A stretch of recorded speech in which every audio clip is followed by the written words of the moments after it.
हमें कठिन से कठिन परिस्थिति में भी स्वधर्म से विमुख नहीं होना चाहिए। जैसे अग्नि दाहकता से विमुख नहीं होती, सूर्य जगत को प्रकाशित करना नहीं छोड़ता, उसी प्रकार लाख परेशानियों के बाद भी हमें परमार्थ का पथ नहीं छोड़ना चाहिए। सुप्रभात, मैं हूं प्रतिबिंब शर्मा आपके साथ। सबसे पहले नजर मुख्य गतिविधियों पर।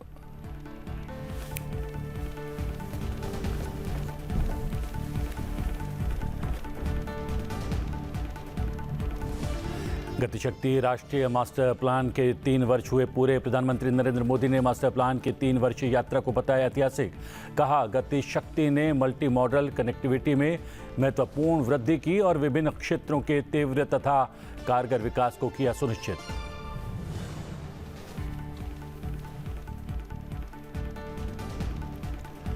लोकसभा अध्यक्ष ओम बिरला अंतर संसदीय संघ की बैठक में हिस्सा लेने के लिए पहुंचे जिनेवा। आज अधिक शांतिपूर्ण और टिकाऊ भविष्य के लिए विज्ञान, प्रौद्योगिकी और नवाचार का उपयोग विषय पर सभा को करेंगे संबोधित।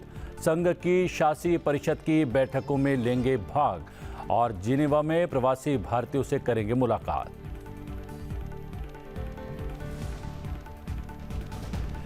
विधानसभा चुनाव की प्रक्रिया पूरी होने के बाद जम्मू कश्मीर से राष्ट्रपति शासन हटा। केंद्रीय गृह मंत्री ने आदेश किया जारी।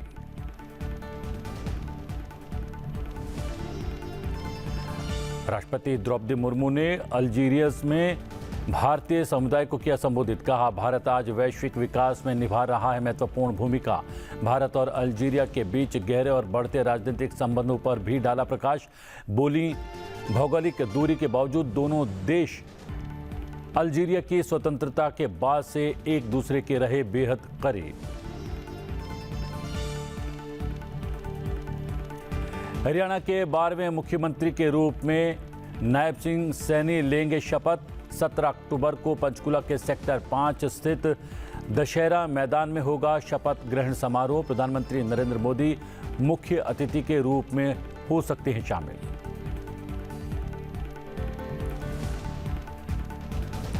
प्रधानमंत्री नरेंद्र मोदी ने विभिन्न क्षेत्रों में प्रधानमंत्री गतिशक्ति राष्ट्रीय मास्टर प्लान लागू किए जाने की सराहना की है। ये प्लान विकसित भारत बनाने के दृष्टिकोण में तेजी ला रहा है। एक औचक दौरे के तहत प्रधानमंत्री नरेंद्र मोदी ने रविवार को गतिशक्ति के शुभारंभ की 3री वर्षगांठ पर नई दिल्ली के भारत मंडपम के प्रधानमंत्री गतिशक्ति अनुभूति केंद्र का दौरा किया। प्रधानमंत्री ने प्रधानमंत्री गतिशक्ति के जरिए देश भर में विभिन्न परियोजनाओं के कार्यान्वयन और योजना बनाने में किए गए प्रयासों की सराहना की। प्रधानमंत्री नरेंद्र मोदी ने एक जिला एक उत्पाद अनुभूति केंद्र का भी दौरा किया। प्रधानमंत्री ने देश के विभिन्न जिलों के उत्पादों के चयन, ब्रांडिंग और उन्हें बढ़ावा देने में मदद करने की इस पहल की सराहना की। पीएम मोदी ने इसे देश की बुनियादी ढांचे में क्रांतिकारी बदलाव लाने वाला कदम बताया।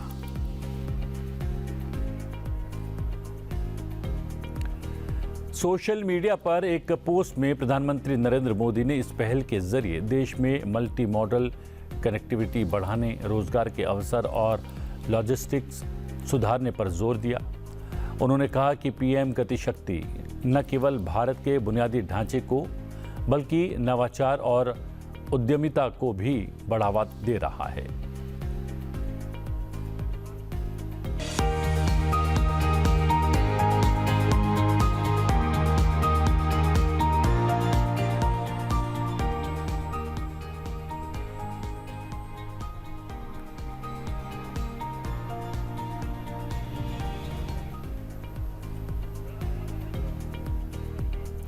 पीएम गति शक्ति की शुरुआत अक्टूबर 2021 में हुई थी और गत शनिवार को इस पहल के 3 साल पूरे हो गए। क्या है ये योजना, आइए जानते हैं। ये योजना विभिन्न क्षेत्र में बुनियादी ढांचे की योजना और क्रियान्वयन को सुचारू बनाने के लिए बनाई गई थी और अब ये एक महत्वपूर्ण माध्यम बन गई है जो लॉजिस्टिक्स से जुड़ी चुनौतियों को हल करने और आर्थिक विकास के नए अवसरों को पैदा करने में सहायक है।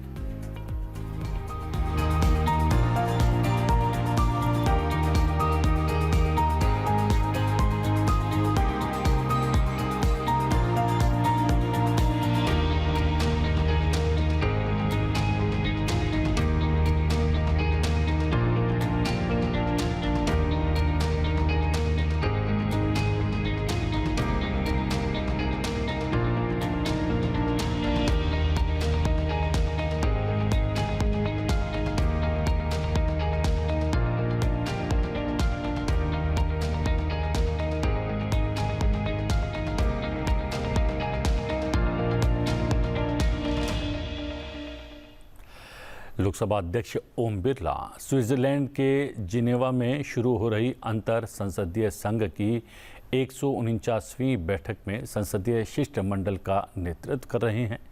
ये बैठक इस महीने की 17 तारीख तक चलने वाली है।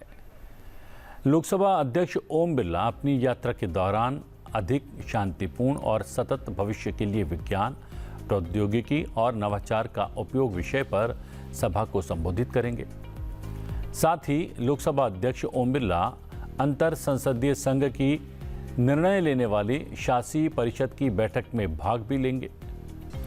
इसके अतिरिक्त लोकसभा अध्यक्ष अन्य देशों की संसदों के अध्यक्षों से भेंट करेंगे। अपनी यात्रा के दौरान लोकसभा अध्यक्ष ओम बिरला जिनेवा में भारतीय समुदाय से मुलाकात करने वाले हैं। शिष्टमंडल में राज्यसभा के उपसभापति हरिवंश सिंह, दोनों सदनों के महासचिव और कई अन्य सांसद शामिल हैं। अंतर संसदीय संघ में 180 सांसद और 15 एसोसिएट सदस्य हैं। इसके सदस्य देशों में चीन, भारत, इंडोनेशिया जैसे बड़े देशों के अतिरिक्त काबो वेर्दे, सैन मैरिनो और पलायू जैसे छोटे देश भी शामिल हैं।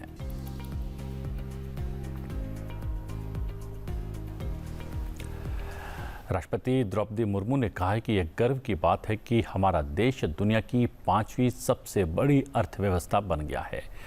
आज भारत वैश्विक विकास में एक महत्वपूर्ण भूमिका निभा रहा है।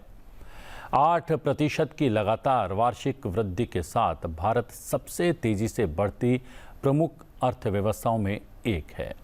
गरीबी से नीचे रहने वाले लोगों की संख्या में भी उल्लेखनीय कमी आई है। राष्ट्रपति द्रौपदी मुर्मू 13 से 19 अक्टूबर तक अफ्रीका के 3 देशों के दौरे पर हैं, जिसमें वो अल्जीरिया, मॉरिटानिया और मलावी का दौरा कर रही हैं। इसी कड़ी में सबसे पहले वो अल्जीरिया पहुंची। उन्होंने अल्जीयर्स में भारतीय समुदाय को संबोधित करने के साथ ही उनके बच्चों से भी बातचीत की। इस अवसर पर राष्ट्रपति द्रौपदी मुर्मू ने भारत के विकास में सहयोग के लिए भारतीय समुदाय की सराहना की। राष्ट्रपति ने कहा कि 1.4 अरब भारतीयों के सामूहिक प्रयासों से हम आशा और आकांक्षाओं की एक नई यात्रा पर निकल पड़े हैं। भारत तेज गति से आगे बढ़ रहा है। एलेग्रिया और विदेशों में भारतीय समुदाय की सद्भावना पर अधिक जोर दिया जा सकता है। राष्ट्रपति द्रौपदी मुर्मू ने भारत और अल्जीरिया के बीच गहरे और बढ़ते राजनीतिक संबंधों पर भी प्रकाश डाला। अल्जीयर्स में भारतीय समुदाय को संबोधित करते हुए राष्ट्रपति ने इस बात पर जोर दिया कि भौगोलिक दूरी के बावजूद दोनों देश अल्जीरिया की स्वतंत्रता के बाद से एक दूसरे के करीब रहे हैं। मुझे खूबसूरत और ऐतिहासिक अल्जीरिया शहर में आपके बीच उपस्थित होकर अत्यंत प्रसन्नता हो रही है। ये मेरे लिए सम्मान की बात है कि भारत से अल्जीरिया की पहली राज्य की यात्रा मेरे द्वारा संपन्न हो रही है। ये भारत अल्जीरिया संबंधों में एक ऐतिहासिक दिन है। मेरे साथ हमारे minister of state Shri Sukanta Majumdar ji और संसद सदस्य श्री अतुल गर्ग और श्री मुकेश कुमार दलाल भी उपस्थित हैं। मैं राष्ट्रपति तेवन और अल्जीरिया की जनता के हार्दिक स्वागत और आतिथ्य के लिए आभारी हूँ। मुझे कल राष्ट्रपति तेवन से मिलने का अवसर मिलेगा, जिसके दौरान मैं भारत और अल्जीरिया के बीच द्विपक्षीय संबंधों को और विस्तारित करने पर चर्चा करूंगी, ताकि आप सभी लाभान्वित हो सके। अल्जीरिया ने विभिन्न क्षेत्रों में कार्यरत परिश्रमी भारतीय समुदाय एक तरह से भारत के सच्चे राजदूत हैं। ऐसे तो हम लोगों के राजदूत हैं, लेकिन आप भी एक एक राजदूत का ही काम कर रहे हैं।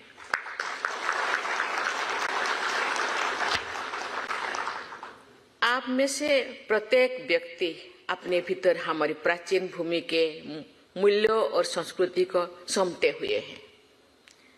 जब भी आप किसी अल्जीरियाई व्यक्ति से मिलते हैं तो आप उसका परिचय भारत की भावना से करते हैं। आपका संस्कृति, आपके चाल चलन, चेहरा, भावना भारतीयता में भरे हुए है। The Government of India and the Indian society have always valued and appreciated the contribution of the Indian community in enhancing India's position, prestige and standing abroad. The Indian community in Algeria is a bridge taking forward India's interests and soft power. With the collective efforts of 1.4 billion Indians, we embark on a new journey of hopes and aspirations. While India is moving ahead on the path of development at the rapid pace, the goodwill and support of our Indian community in Algeria and abroad cannot be overemphasized. राष्ट्रपति Draupadi Murmu Algeria के बाद Mauritania के लिए रवाना होंगी। उनकी यात्रा का अगला चरण मॉरिटानिया होगा। वो मॉरिटानिया के राष्ट्रपति मोहम्मद औलद शेख अल गज़ौनी के साथ बैठक करेंगी, जिसके बाद वो संस्कृति, विदेश कार्यालय संस्थानों, विदेश कार्यालय परामर्श और राजनयिक और आधिकारिक पासपोर्ट धारकों के लिए वीज़ा छूट समझौते से संबंधित 4 समझौता ज्ञापनों पर हस्ताक्षर करेंगी। राष्ट्रपति भारतीय समुदाय को भी संबोधित करेंगी। राष्ट्रपति द्रौपदी मुर्मू मलावी के राष्ट्रपति के निमंत्रण पर 17 अक्टूबर को मलावी पहुंचेंगी। वो उनके साथ वहां पर एक महत्वपूर्ण वार्ता करेंगी। इसके बाद राष्ट्रपति द्रौपदी मुर्मू एक व्यापारिक कार्यक्रम को संबोधित करेंगी और वहां भारतीय प्रवासियों से भी मुलाकात करने वाली हैं।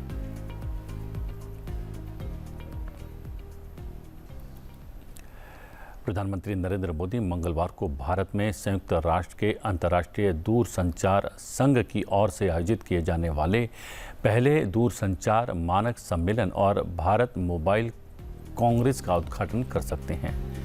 दोनों कार्यक्रमों के आयोजकों की ओर से भेजे गए निमंत्रण में ये जानकारी दी गई है। विश्व दूरसंचार मानकीकरण सभा सम्मेलन 4 वर्षों के अंतराल पर आयोजित की जाती है।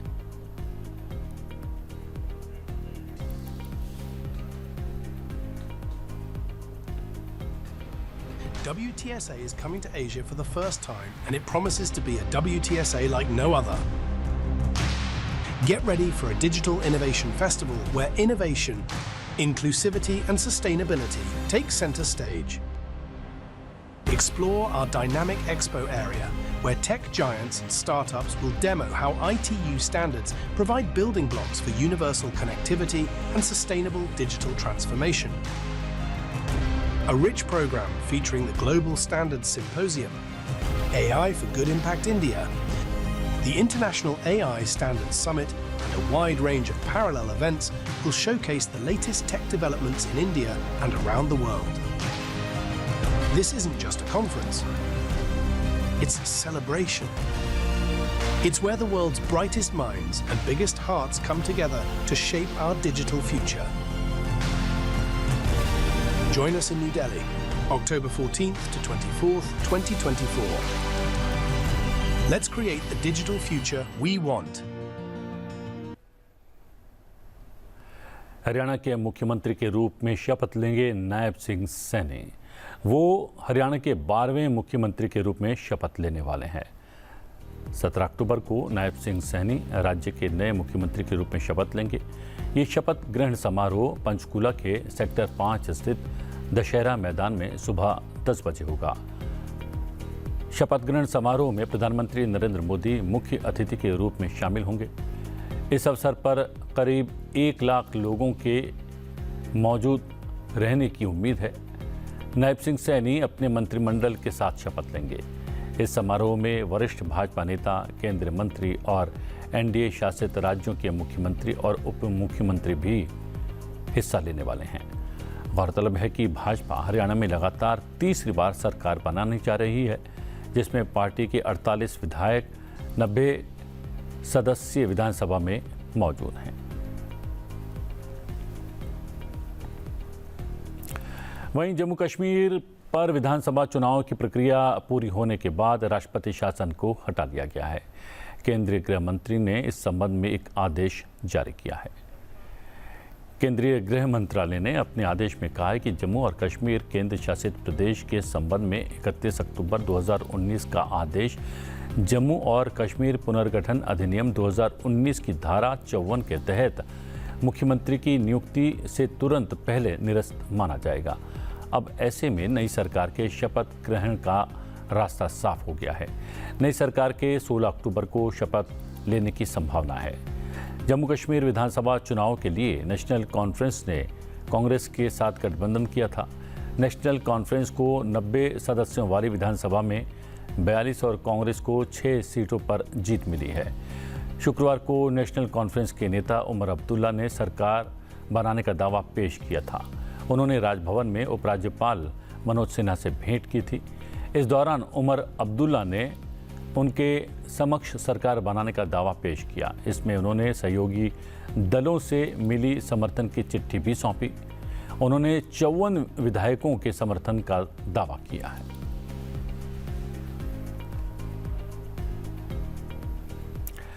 भारत को हरित एवं स्वच्छ ग्रह सुनिश्चित करने की दिशा में एक और कदम बढ़ाते हुए केंद्रीय विज्ञान एवं प्रौद्योगिकी राज्य मंत्री स्वतंत्र प्रभार डॉक्टर जितेंद्र सिंह ने नई दिल्ली से पुणे के जेजुरी में बायो पॉलीमर के लिए भारत की पहली प्रदर्शन सुविधा का उद्घाटन किया है। इस सुविधा का निर्माण प्राज इंडस्ट्री द्वारा किया गया है। इस अवसर पर संबोधित करते हुए डॉक्टर जितेंद्र सिंह ने कहा कि भारत में बायो पॉलीमर के लिए ये अपनी तरह की पहली प्रदर्शन सुविधा पॉलीलैक्टिक एसिड बायोप्लास्टिक के उत्पादन के लिए स्वदेशी रूप से एकीकृत तकनीक विकसित करने का एक अग्रणी प्रयास है। ये स्थायी समाधानों के लिए भारत की प्रतिबद्धता के लिए एक महत्वपूर्ण विकास को दर्शाता है। इससे भारत बायो इकोनॉमी में एक वैश्विक खिलाड़ी के रूप में स्थापित होगा। साथ ही ग्रीन ग्रोथ का वैश्विक प्रवर्तक भी बनने वाला है।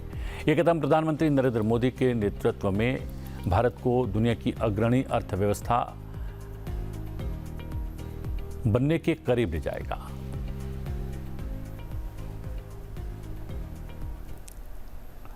प्रधानमंत्री नरेंद्र मोदी ने लाओ पीडीआर की अपनी 2 दिवसीय यात्रा का शानदार समापन किया है। प्रधानमंत्री नरेंद्र मोदी ने 19वें पूर्वी एशिया शिखर सम्मेलन में भाग लिया, उसे संबोधित किया, जिसमें उन्होंने भारत प्रशांत क्षेत्रीय संरचना, भारत के हिंद प्रशांत दृष्टिकोण और क्वाड सहयोग में आसियान की केंद्रीय भूमिका पर जोर दिया। उन्होंने इस बात पर जोर दिया कि पूर्वी एशिया शिखर सम्मेलन में भारत की भागीदारी उसकी एक्ट ईस्ट नीति का एक महत्वपूर्ण स्तंभ है। चलते चलते आपको छोड़े जाते हैं प्रधानमंत्री की इस यात्रा की कुछ खास झलकियों के साथ। आप देखिए झलकियां, मुझे दीजिए आज्ञा, लेकिन बने रहिए संसद टीवी के साथ। नमस्कार।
मेरा मानना है कि 21वीं सदी एशियन सेंचुरी भारत और आसियान देशों की सेंचुरी है।